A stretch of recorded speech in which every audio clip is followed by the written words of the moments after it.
ये है संभल की एडिशनल एसपी अनुकृति शर्मा, जो एक एक आरोपियों का मीडिया के कैमरे पर परिचय करवा रही हैं। ये आरोपी कितने खतरनाक हैं, इनके मंसूबे कितने खतरनाक थे, कैसे ये संभल से बरेली तक को हिलाने की प्लानिंग रच रहे थे, वो बताएं उससे पहले ये वीडियो देखिए। एक मौलाना से इमामियत सीखी थी और वहाँ जेल के कैदियों के लिए इमाम साहब थे।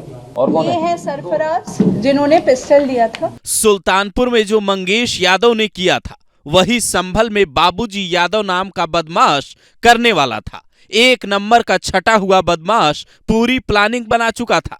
जैसे सहारनपुर में हेलमेट पहने बदमाशों ने जन सेवा केंद्र से लूट की, जिसका सीसीटीवी फुटेज सामने आते ही हड़कंप मच गया, वैसा ही खेल संभल में होने वाला था।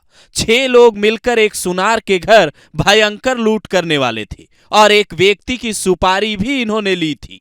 2 लोगों ने बकायदा सुनार की रेकी कर उसे डिटेल भी दी थी और बाकी के 3 लोगों के साथ वो चोरी की बाइक से हेलमेट पहनकर संभल पहुंच चुके थे।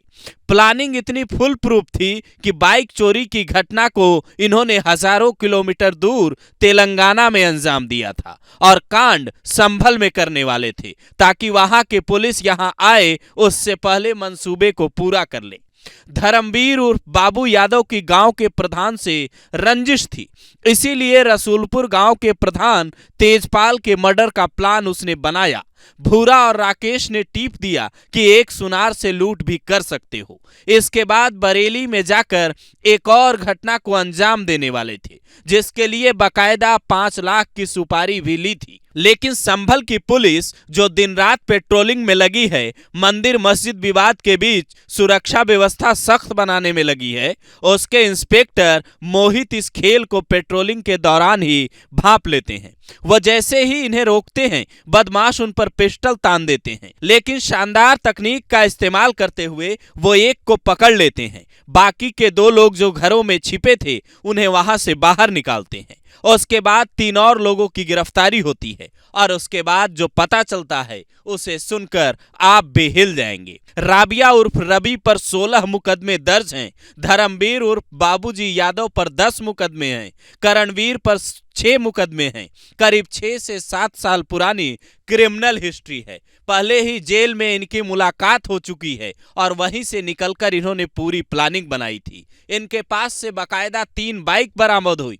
सरफराज नाम का व्यक्ति इनको पिस्टल देने वाला था, जिसे पकड़ा गया। यहां तक कि वही सरफराज लूट का सोना भी बेचता था, जिसके बारे में संभल के एसपी कई और बड़ी बातें बताते हैं। पहले वो सुनिए, फिर बताते हैं अगर ये नहीं पकड़े जाते तो सहारनपुर की तरह यहाँ का सीसीटीवी फुटेज भी क्यों वायरल होने लगा। थाना रजपुरा की गवां कस्बे में शाम के समय हमारे सब इंस्पेक्टर मोहित है, इनके द्वारा पेट्रोलिंग की जा रही थी।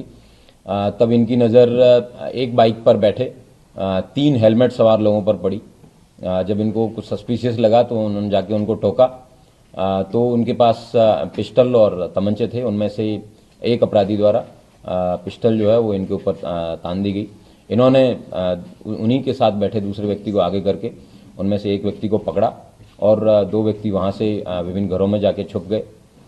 जब उनसे बाद में काफ़ी भीड़ इकट्ठी हो गई और उसके बाद में जब लोगों से पूछताछ की और उन अपराधियों को तीनों को पकड़ा गया, तो उनके पास से एक पिस्टल 32 बोर की, 2 तमंचे जो 315 बोर के हैं, 9 खोखे जो कारतूस जो हैं वो बरामद हुआ है, लाइव कार्ट्रिज जिंदा।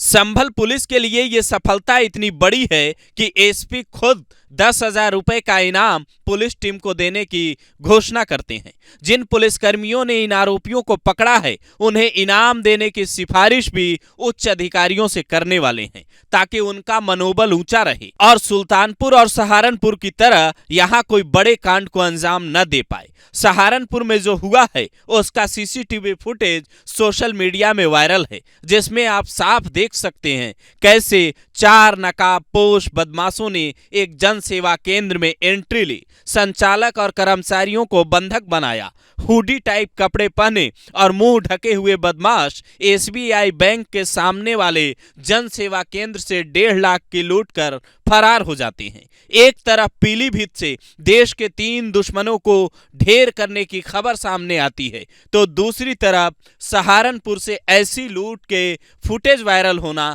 कई तरीके के सवाल खड़े करता है।